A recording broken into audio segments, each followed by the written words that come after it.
Cockleshell Bay is a town near the sea with seagulls and sunshine and sound. There are shops that sell ices and bright-coloured kites that will fly from a string in your hand.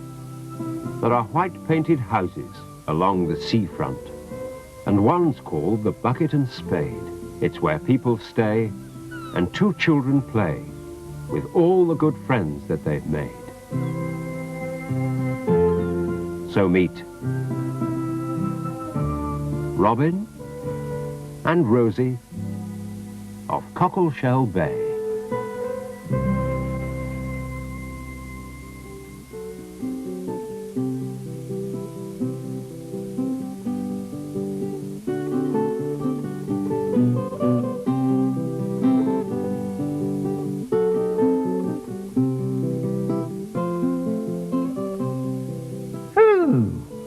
Gran Rowty gave a great sigh. I feels as if I've been cutting bread forever. How many slices is that, Gran? Asked Mrs. Cockle. Ooh, let's see now. And Gran Rowty counted. 1, 12, 17, 24 slices. There's enough there for an army, chuckled Mr. Cockle. Well, I've nearly finished filling them, said Mrs. Cockle. And mighty tasty they looks too, Mrs. C, said Gran Rowty. Well, I've filled the flasks, said Mr. Cockle. And it won't take me long to wrap these sandwiches up. By the way, he asked, any idea where the children are? But just then, there was a loud bumping noise. And Gran Rowty said, they're coming downstairs. And sure enough, in tumbled Robin and Rosie. Hello. Hello, my two fairies. Fairies? Gran Rowty said. Fairy elephants. Do you bounce down the stairs on your head? Oh, Gran, you're teasing. What are you doing? Asked Robin. Aha, said Gran. Better ask your mum and dad. What are you doing? Asked Rosie. Well, said their mother, we're all going to do something together today, aren't we, Chris? That's right, said Mr. Cockle. What? Asked Robin and Rosie. Something beginning with P, said their mother. We're all going to have something beginning with P. Oh, peaches, said Rosie. No, not peaches, laughed Mrs. Cockle. I know, pickles, shouted Robin. No, Robin, said his father. Not pickles either. You'd better tell them, Gran. Oh, yes, Gran, tell us, please, said Robin and Rosie, very excited. Well, we're all going down to the beach for a picnic. Oh, a picnic. We're going on a picnic. Just then, there was a knock at the back door. Hello? Anyone at home? Oh, come on in, Mr. Ship, said Helen Cockle. We're all in the kitchen. Good morning, all. I just brought your pie dish back from that lovely gooseberry pie you made me, said the old sailor. Oh, thank you, Mr. Ship. Glad you enjoyed it, said Mrs. Cockle. Oh, didn't I just? Hello, Mrs. Rowdy, he said. You feeling hungry this morning? Less of your cheek, Ezekiel Shipham, said Gran. We're going to have a picnic on the beach. Oh, very nice too, just the day for a picnic. Well, why don't you come too? Yes, do, said Helen Cockle, and Mr. Ship started to say, well, but Robin and Rosie jumped in with, oh, yes, you've got to come, Mr. Ship, please. Well, he said, that's very nice of you. I will.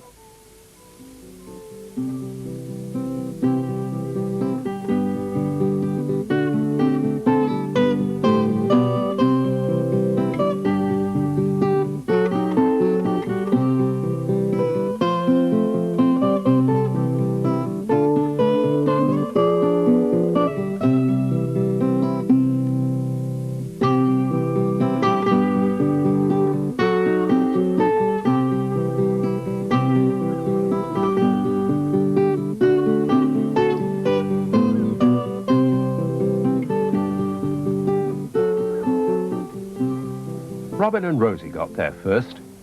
"Here's a good place." "Yes," Robin said. "Let's have the picnic here."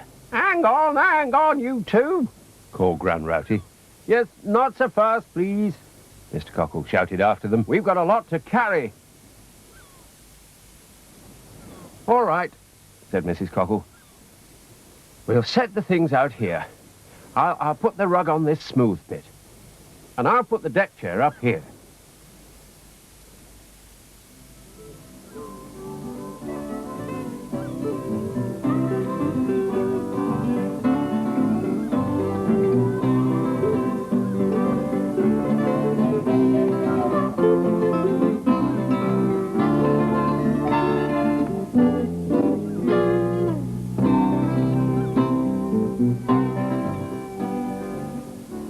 Oh, Mr. Ship was looking hot. "I'd rather sail round the Horn any day." "Look," shouted Robin. "We're playing wheelbarrows." "Oh," said Rosie, you're going too fast. Put me down." So Robin let her legs down, and Rosie said, "Let's swap over. And you can be the wheelbarrow." "All right," said Robin. "Oh," said Rosie, "you've got heavy legs." "Oh." Robin was panting too. "I must have a heavy head as well. My arms are aching." "Robin, Rosie," Mrs. Cockle called. "Come and get something to eat." "Right, Mum," they called back, both together, and Robin panted, "Wheelbarrow me there." "All right, here we go." Great Scott, whatever are you doing? "Goodness gracious me, it's the elephants again." "Oh, really, you two," said Mrs. Cockle. And Mr. Ship said, oh dear. Here, you steamroller, these are sandwiches." "Sorry," said Robin, and "sorry," said Rosie too. And then Robin asked, "Whose sandwiches are they?" And Mr. Cockle began to laugh. "They were yours," he said. And even Robin and Rosie had to laugh at that.